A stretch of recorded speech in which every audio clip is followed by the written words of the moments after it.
might not get tomorrow.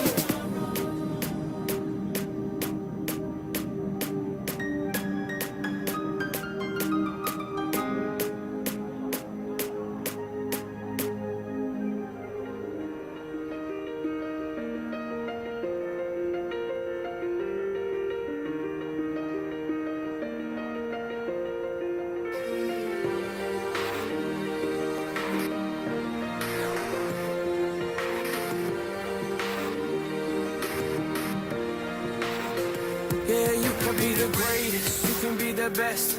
You can be the King Kong banging on your chest. You can beat the world, you can beat the war. You can talk to God, go banging on his door. You can throw your hands up, you can beat the clock. You can move a mountain, you can break rocks. You can be a master, don't wait for luck.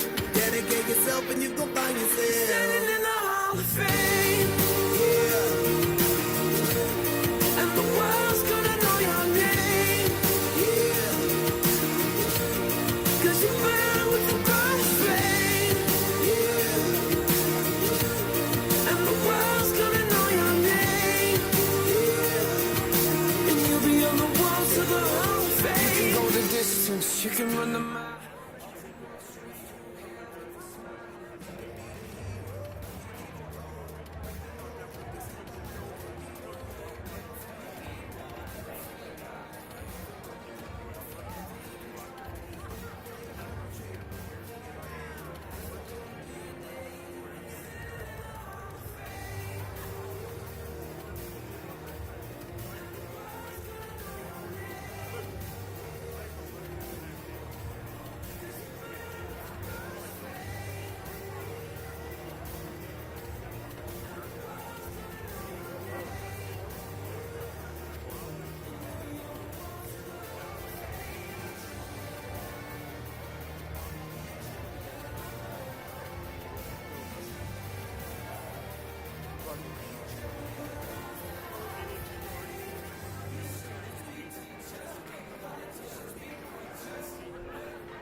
too.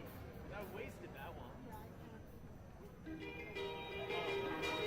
Everybody had moved across the USA. Then everybody be served like California. Museum wearing their baggies, Warachi sandals too. A bushy blonde hair, surfing USA. You'll catch 'em surfing at now.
Congratulations to Paul. He gave a speech last week, which was incredible.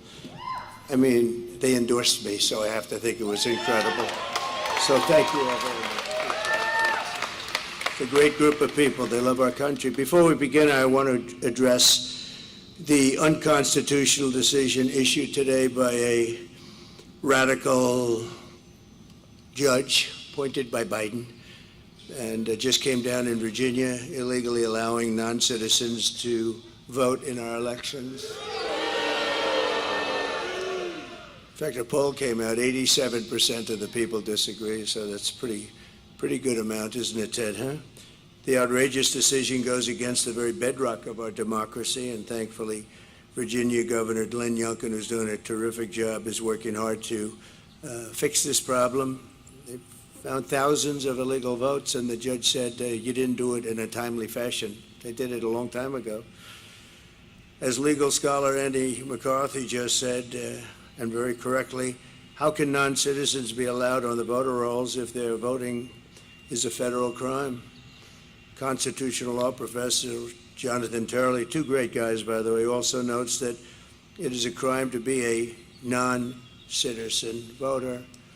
Removing illegal voters off the voting roll should be a big priority for this country, and yet instead we're scorned by a judge. This is blatantly un-American, and it's election interference, and Kamala Harris is behind it very much. And so I just wanted to bring that to your attention, and obviously, I mean, it's up to the governor of Virginia, Glenn Youngkin, but I assume they're going to be appealing it. I think he's going to, and they feel very strongly about it, so we'll see how it goes. But you have to get the confidence going for elections when you have decisions coming down like that where they allow people to vote that blatantly aren't qualified to vote.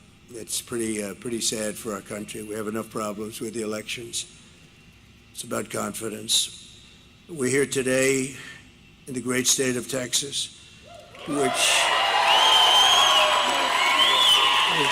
I like it, which under Kamala Harris has been turned into ground zero for the largest border invasion in the history of the world. You're lucky you have your governor and people like Ted and Dan and all of the people, Sid. Even John, who's from a different state, but he feels the same way, or you would really have problems. But you've done an amazing job under the circumstances. But the federal government's supposed to be doing that job, and it should be easy, and it's not because of the people. But over the past 4 years, this state has become Kamala's staging ground to import her army of migrant gangs and illegal alien criminals into every state in America, and every state's a border state. You've heard that, it's true. Paving a trail of bloodshed, suffering, and death all across our land, and it's only getting worse. It's just incredible when you look at the numbers.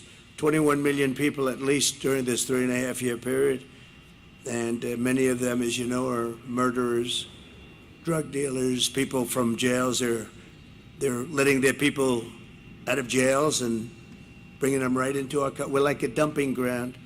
What Kamala Harris has done on our border is cruel, it's vile, and it's absolutely heartless. Her policy of importing migrant gangs is a crime against our country. It's actually a crime against humanity, and her abolition of our border should disqualify her for even running. I mean, I don't know how you can run for the president of the United States and allow people to pour into our country. And we're talking about seriously criminal people, many of these people, and they come from all over the world. It's not just South America. They're coming in from Africa. They're coming in from the Middle East. The Congo, that's a hot place right now. A lot of people coming in from prisons in the Congo. They're coming into our country. It's not even believable, actually, when you think. You know, you're standing up here, you're saying this stuff, John Barrasso, but you're saying this, and you say to yourself, you know, is it even believable?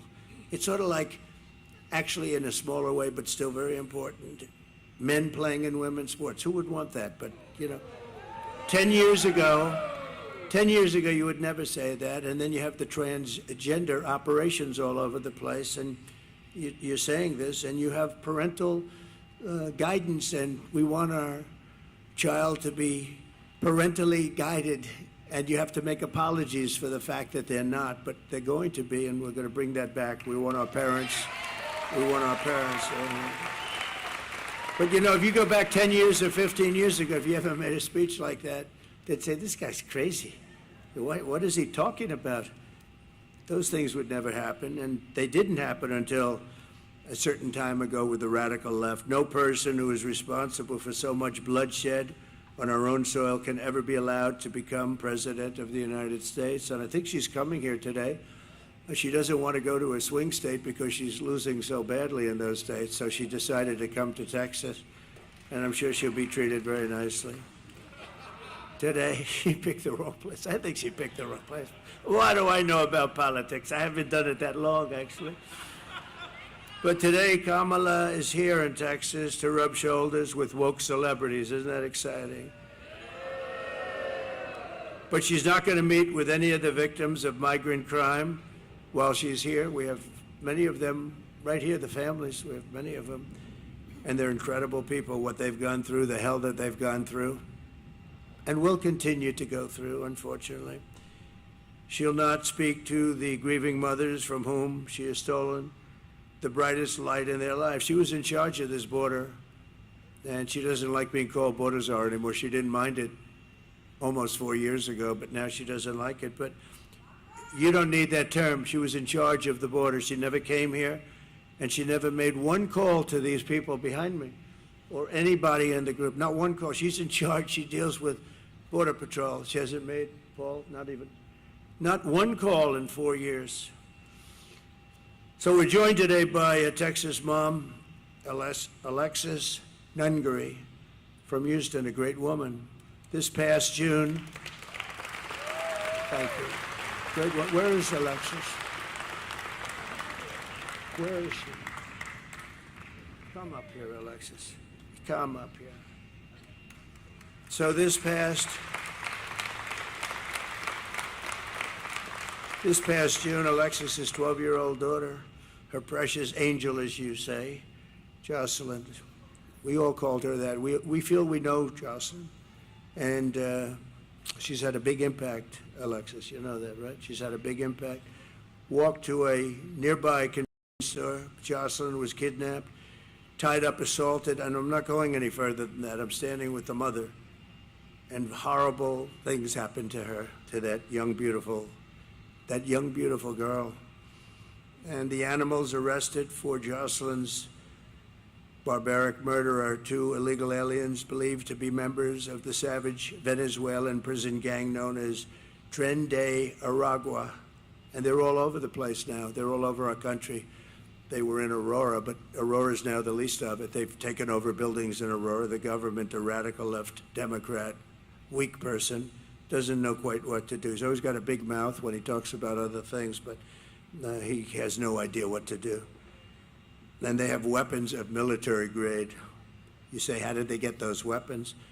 These monsters were in Border Patrol custody, but under a program Kamala Harris created to abolish detention for fighting-aged men, whatever that means, and give them free and automatic entry into the United States. The killers were released into our country, and Alexis, we cannot begin to imagine your pain. And if you'd like to say a few words, would you like to? Would you? Thank you. Thank you, Doug.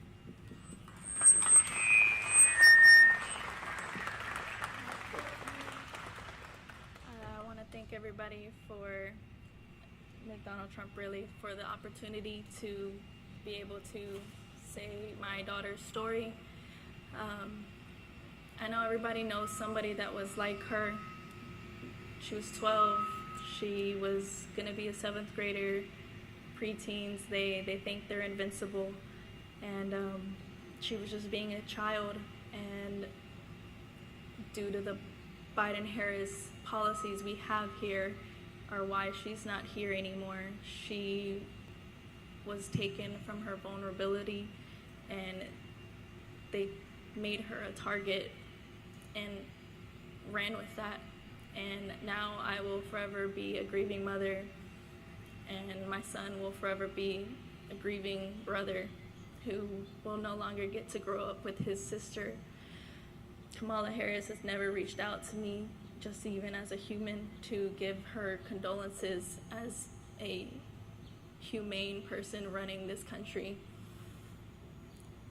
I think it's very sad that she can't even just give me an open apology, sincere apology. She's attempted to apologize to me just days before this election, and I find it very inconvenient and a convenience for her. I appreciate everything Donald Trump, Senator Ted Cruz has done for me. They've been a tremendous amount of help for me and my family during this incredibly hard journey for me. I want to thank everybody for listening to my words. Thank you.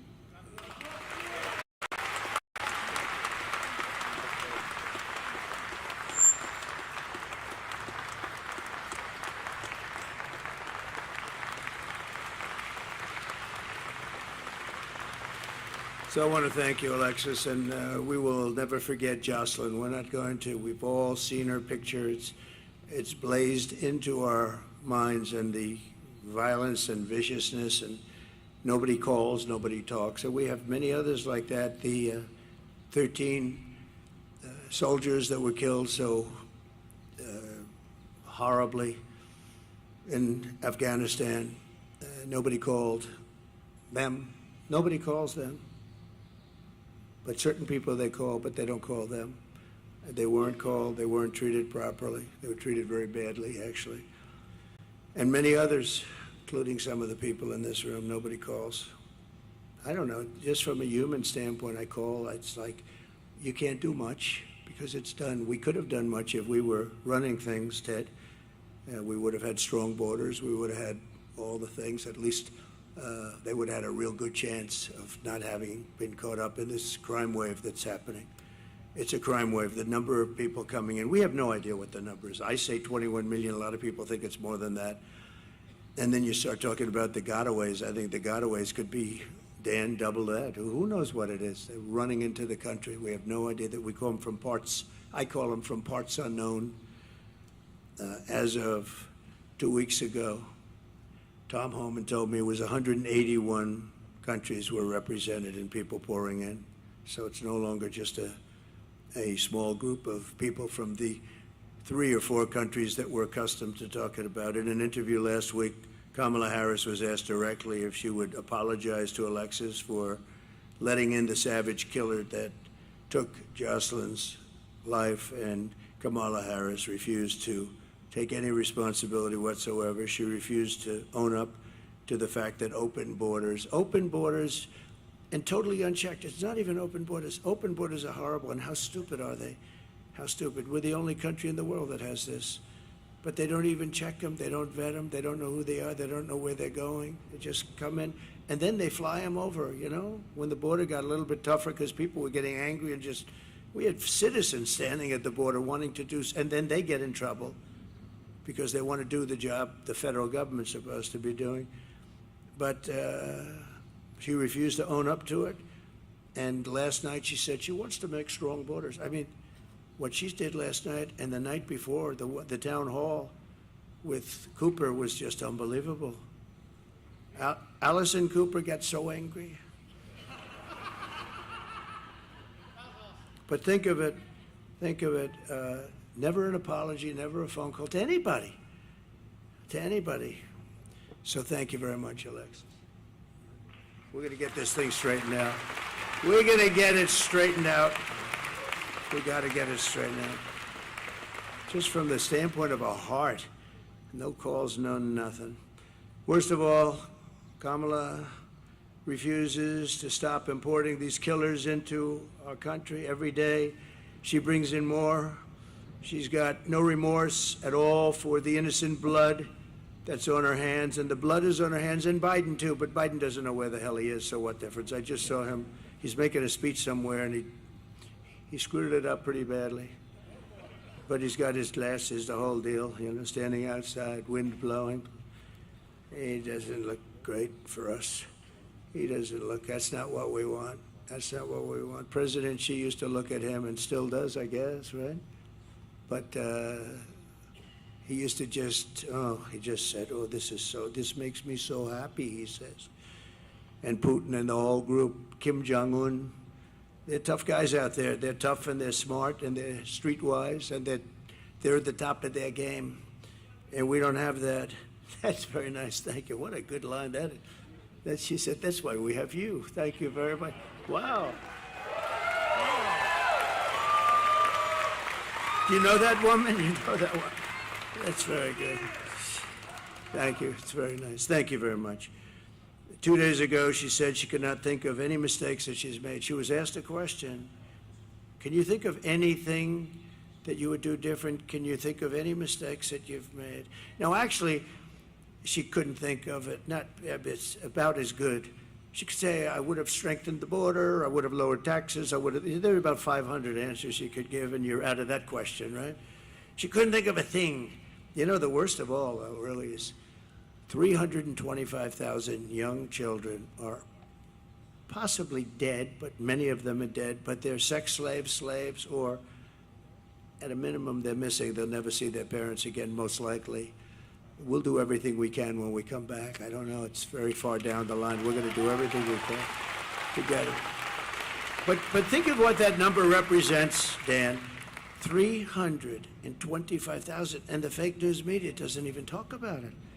If that were a Republican instead, it would be the biggest scandal in history. It would be the equivalent of nothing else. And they don't even talk about it. They cannot talk about 325,000 for you people are missing. Think of that, are missing, and probably will never be seen again, most of them. But we're going to do the best we can. It's a tough assignment. But most of them, they're probably dead.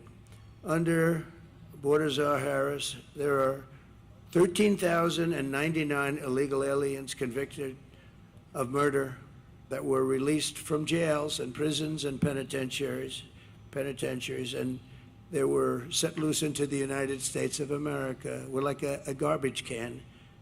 We're like a garbage can. First time I said it was last night. Gave a speech in Las Vegas. 29,000 people. It was an arena. We set the arena record. That was a big deal arena too. We set the record, but it was an amazing crowd. The first time I ever said it, I don't know, it just came out, garbage can. We're like a garbage can for the rest of the world to dump the people that they don't want. Do you know what they say from that? Their mental institutions are being emptied out. Their jails and prisons are being emptied out. And their gangs and their drug dealers and everybody's being taken off the streets. And Venezuelan crime is down 72%. Can you believe it? Well, that's because they don't, you know, the criminals are being put here. If we don't win this election, we're going to go to Venezuela next year, Ted, and we're going to celebrate there because it's going to be much safer than our country, okay? Is that a deal? We'll all go together. No, it's just so bad. Well, I have to tell you, I'm not supposed to say it, but we are winning by a lot, actually.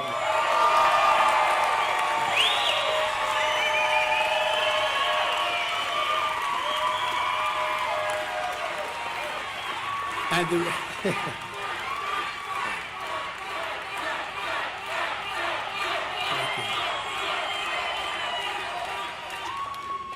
the reason is we want them to keep voting, because we have to go, you know, these used to take one day.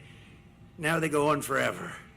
And bad things happen. Lots of bad things happen. Where are those votes that I saw 2 days ago? Oh, well, we're painting that section, and we decided to move them, sir. Oh, you can't believe it. So they said, don't say it. So I didn't say it. Don't tell anyone I said that. But we're doing well. We're doing well in all 7 states. Every one of those swing states we're doing well. And we're doing really well here. But we expect that. We expect that. But in another atrocity, Kamala released and unvetted MS-13 gang members from El Salvador into the United States. These are real beauties. MS-13, that's another gang. They use knives. They like knives because it's more painful. They cut people up.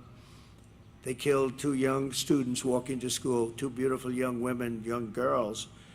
And they were walking to school, and they got them walking to school, and they knifed them up and cut them up. Didn't want to use guns because that's not painful. And you know who got rid of them? ICE, their friends from from ICE. They work so well together. And Kamala wants ICE is, you know what ICE is? Tough people that love our country. They have to be tough. Because I know a lot of tough people right up here. You don't want to do what they do. They got to be tough. And they've done a great job, but they did a very good job here. But the animal that went on to attack and tie up a 20-year-old autistic woman in Maryland before, raping her and then strangled her to death very violently in front of numerous people, and actually put it on tape.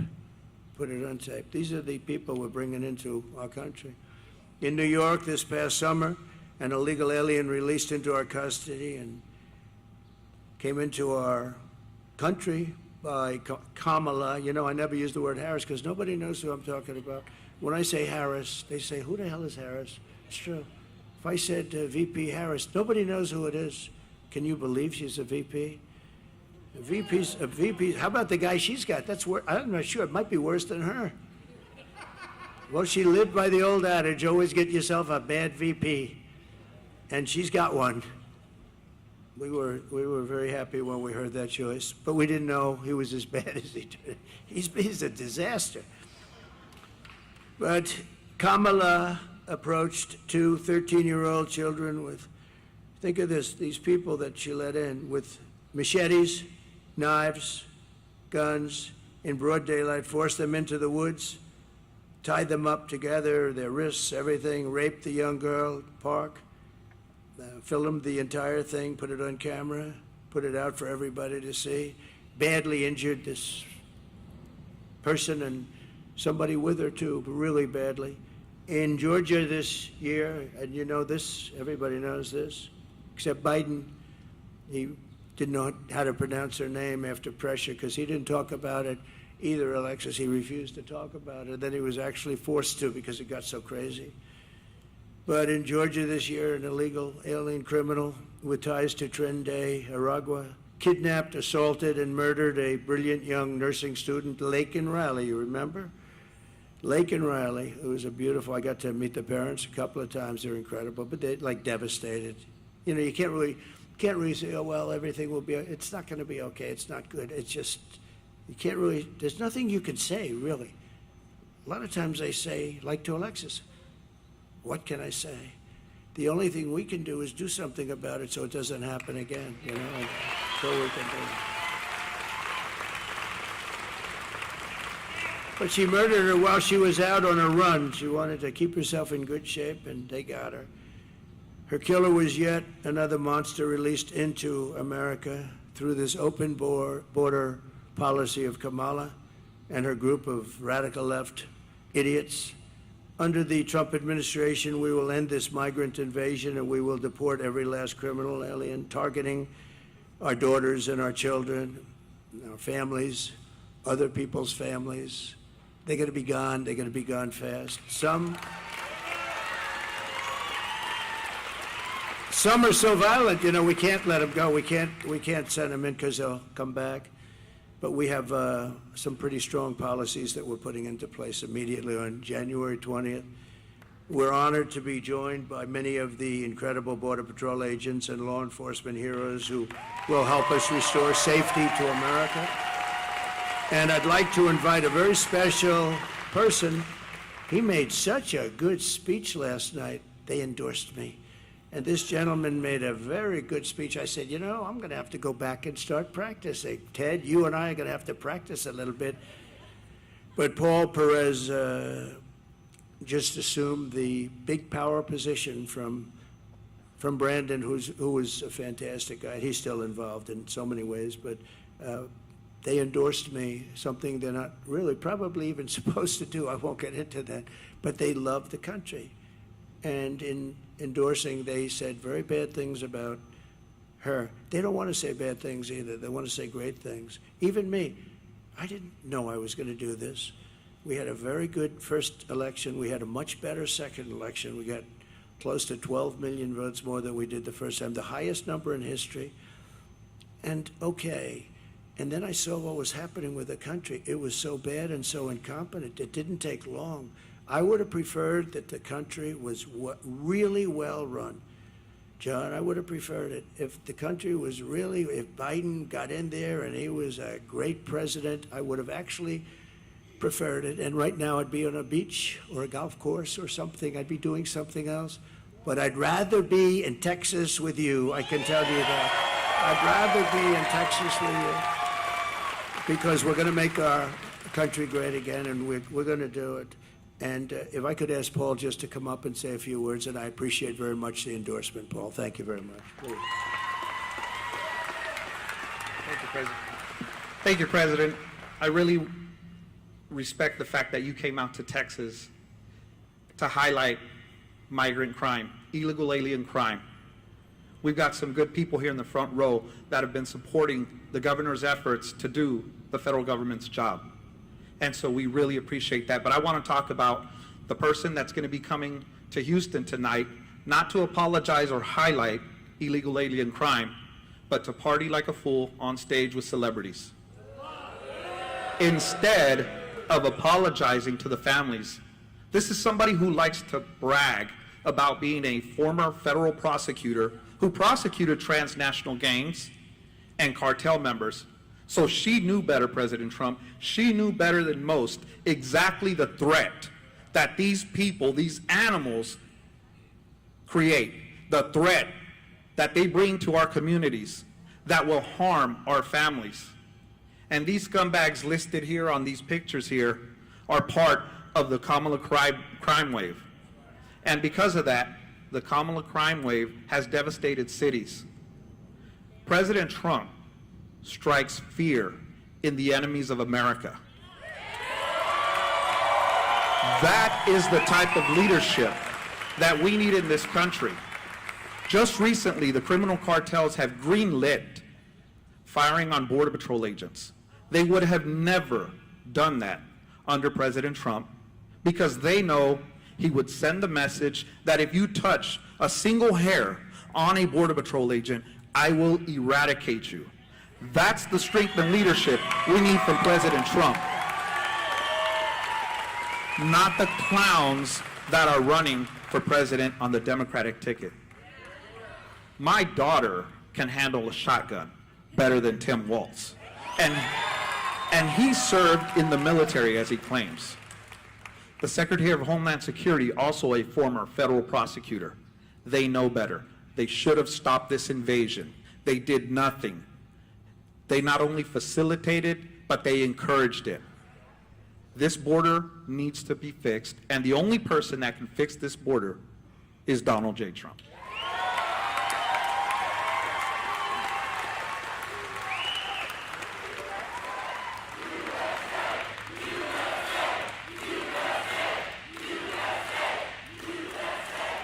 Thank you very much. Paul, thank you very much. Boy, it's, you can't say it better. You can't say it better. And they really know the subject. If they thought somebody was slightly better, that's what they want. They just want it fixed. And their job's a lot easier just to let everybody pour through. It's a tough job when you do it right, but that's what they want. They love the country. This is just a great group. I've gotten to know them so well over the years. I did call them a lot. And we had the safest border. We put down my all-time favorite chart. Without that chart, I wouldn't be standing here, Dan. But that chart basically showed we had the lowest, and it was done by Border Patrol. We had the lowest number of illegal migrants. We had the lowest number of drugs in many years, and all of the different categories were number one. The day I left, and I said, we're going to have to come back. We're going to have to do it, and we'll do it even better because we really have experience now that we didn't have then. I want to thank the Guillen family. The Guillen family is here. They are incredible, incredible, brave, and beautiful family. They lost their daughter and sister, and she's up in heaven looking down, very proud of you, and very proud of the stance that you took. A very vicious group of people, just liars, you know, and a magazine that's a failing magazine run by a guy named Goldberg came out with a story, bad story about me, that I had told them I was going to do something and all this, and they were so incensed that they said we can't let them say that about what took place with the daughter. I was going to help them if they didn't get the military funding. I was going to fund it myself. I told them that, but they were able to get the funding. And I guess they came out with a story that, what's it called, the Atlantic magazine, Atlantic. This is a really bad, they were the ones that made up the story about me saying bad things about the soldiers. The beautiful thing is that these people were willing to come out and say it didn't happen that way. This man was I had them into the White House, and they didn't have to do this. They could have sat back, and your daughter is so proud of you, I'm telling you. They didn't have to do that. I didn't, I have these people saying all this bad stuff. Then all of a sudden, the family that they're talking about comes out of nowhere and says, President Trump was perfect. What he did was so great. He got us the money. And I did say, if we couldn't get you the money for the funeral, I was going to pay it. But he got us the money, and it happened so quickly and nice. And they came out and they said that. Who would do that? A lot of people wouldn't do that. They'd sit back and they say, well, he was a nice guy, but we don't want to get involved or something. We love you. Thank you very much.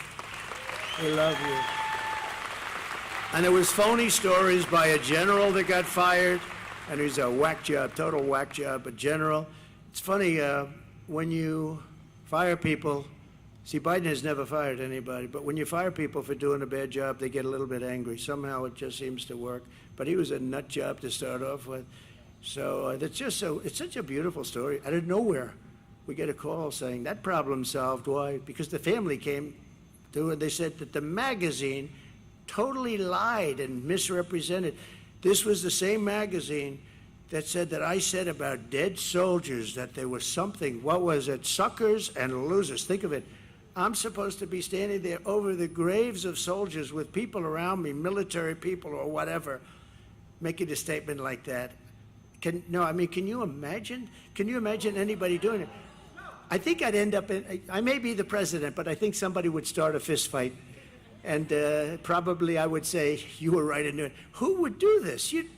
They make up stories. It's not even like they have sources. They don't have sources. They're storytellers. They say, what would be bad? I have a bad one. And you know when it's always released? Same time with the last one. It's released just before the election. That suckers and losers story, which was totally fabricated. There's nobody that loves the military. And these were World War I heroes. They died in World War I. And I'm saying, they were suckers. I mean, you'd know me. They were suckers and losers. Can you imagine it? And the problem I have, Ted, is that 5, 10, 20% of people, when they read that, they're going to believe it. So I talk about it because it was a terrible thing. I walked past, I remember we're doing a big event, and I was going back to Air Force One, and they were under the wing, these fake news people. They're so bad. There's a lot of them back there, by the way. We got a lot of them honoring that special person, right? We got a lot of fake news. But I remember I'm walking past, and I hear the people shouting and everything.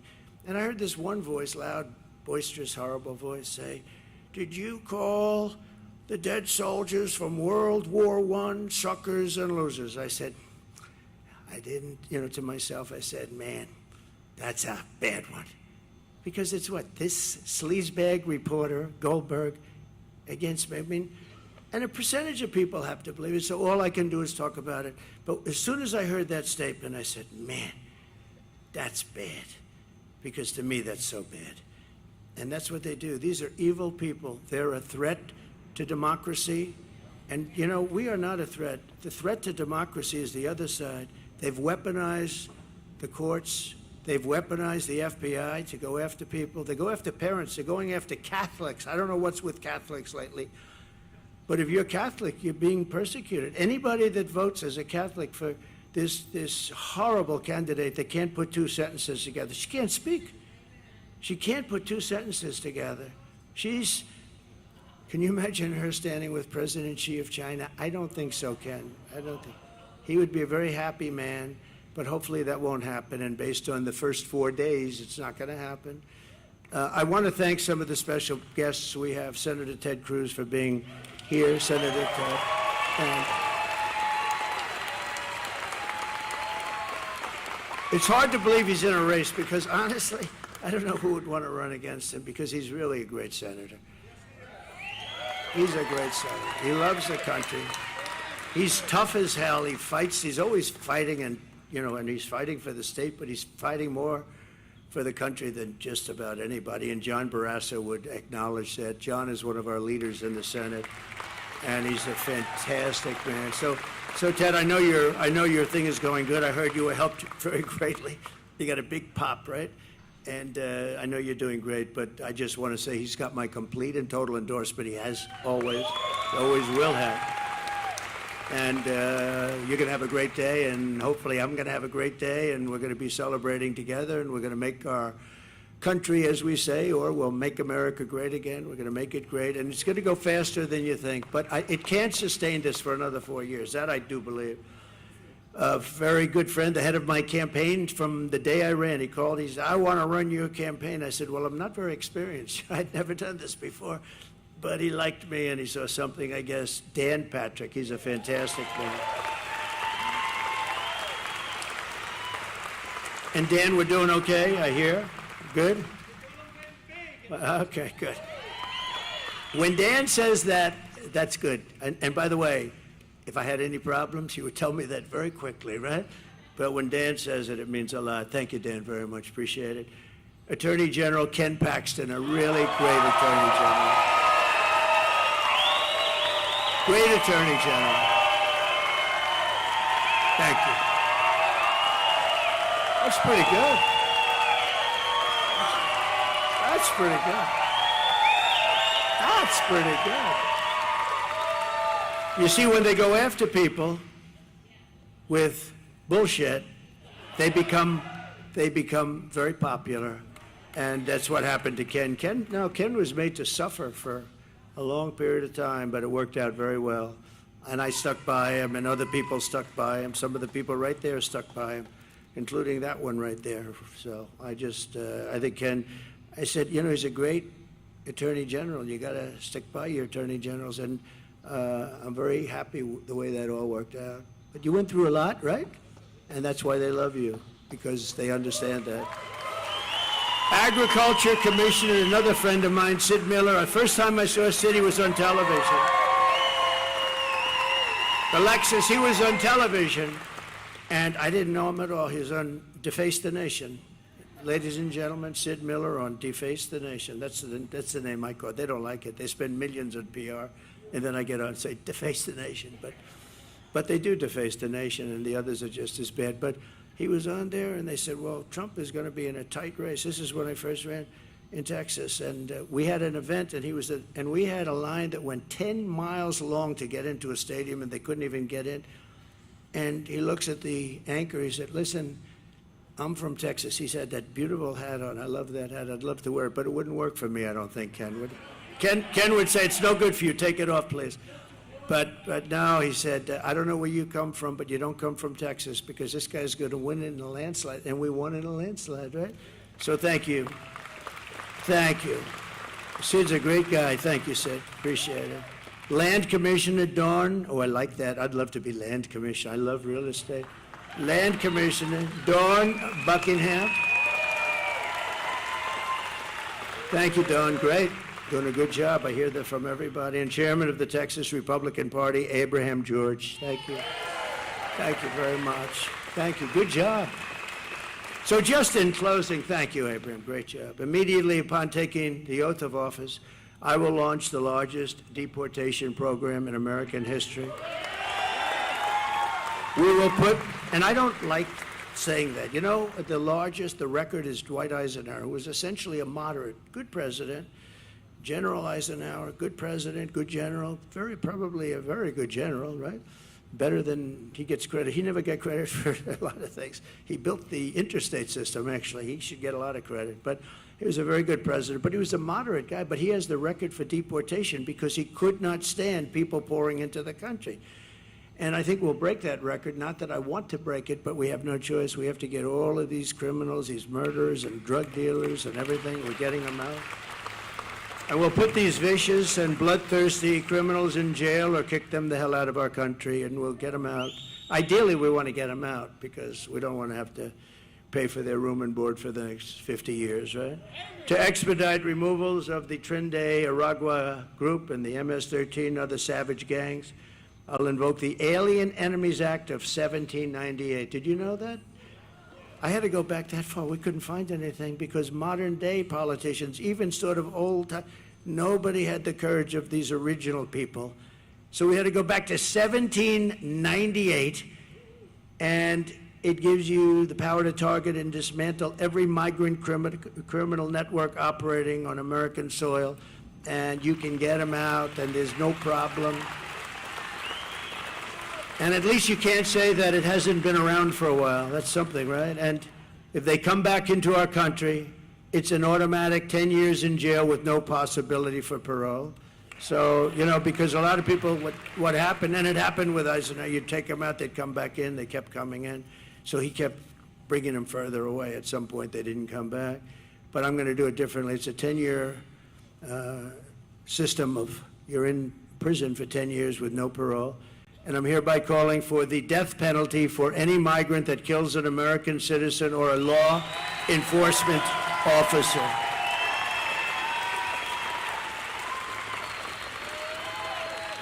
And you'll be amazed how it worked. You know, when I was in the White House, we had a lot of people that wanted to pull down statues and things, and I didn't like it too much, and we didn't have time to pass a law because they were really getting pretty violent around in Washington, D.C., and they wanted to pull down. You know, actually, when they started roping up Abraham Lincoln and a couple, I said, I'm not even sure they knew what they were doing.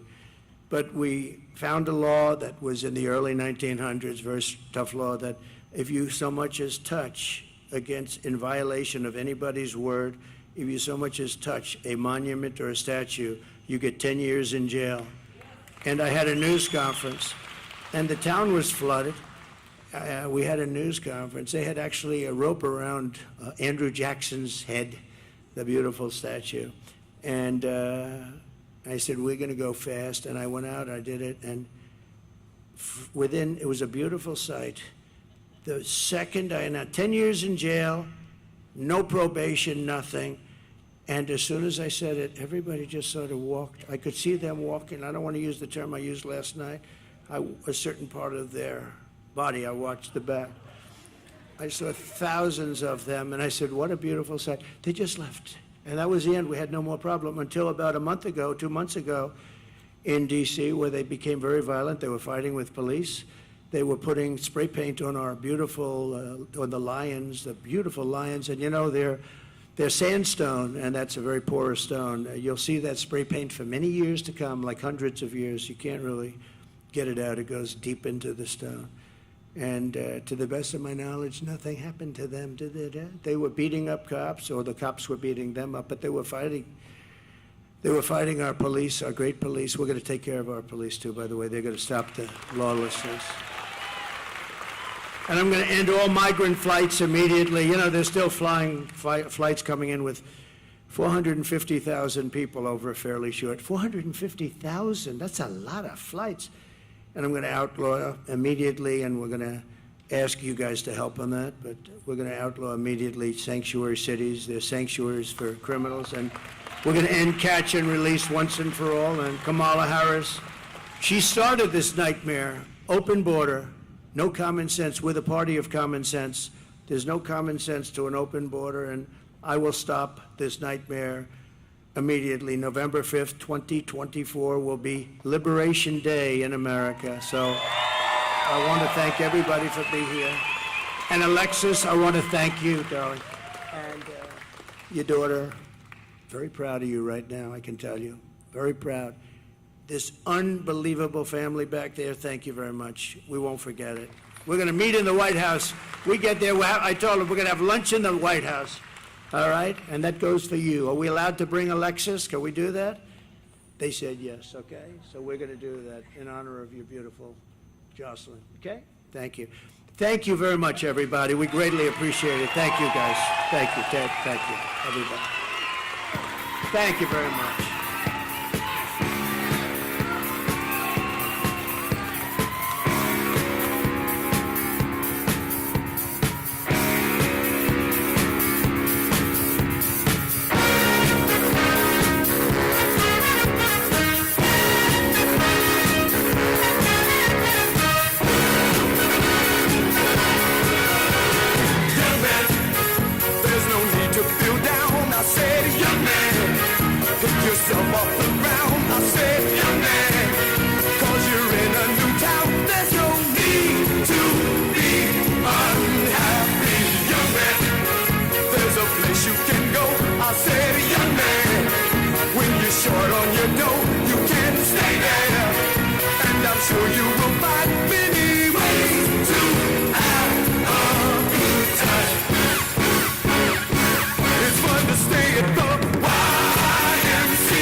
YMCA.